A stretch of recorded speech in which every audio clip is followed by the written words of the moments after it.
Una de las personas claves en la historia de la electricidad es Michael Faraday. Faraday fue el inventor del motor. ¿Qué groso Faraday? Además de ser el descubridor de la inducción electromagnética, que permitió el desarrollo de la máquina eléctrica más sencilla y más utilizada por nosotros, el transformador. Gráfico, por favor.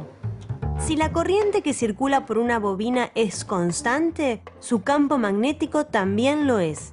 Si la corriente es variable, por ejemplo, alterna, el campo magnético de la bobina es también variable.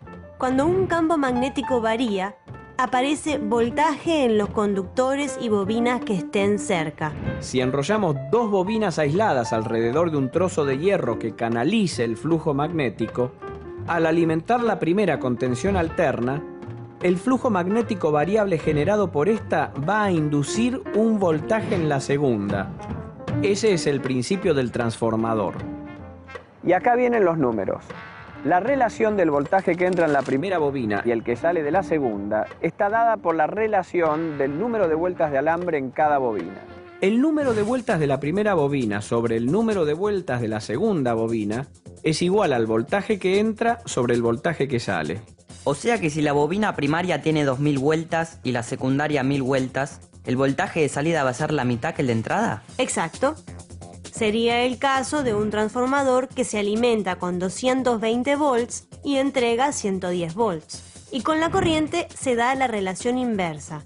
Si el voltaje se transforma a la mitad, la corriente se transforma al doble. O sea que si la bobina primaria recibe 1 ampere, la secundaria entrega 2 amperes. Exacto. ¿Y te acuerdas de la potencia? ¿Eh? La potencia. ¿Qué potencia? No sirve La potencia, que es el voltaje por la corriente, es la misma de los dos lados.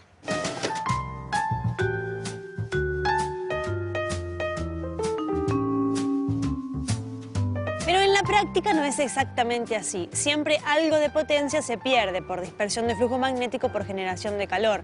El transformador ideal no existe. La máquina ideal no existe.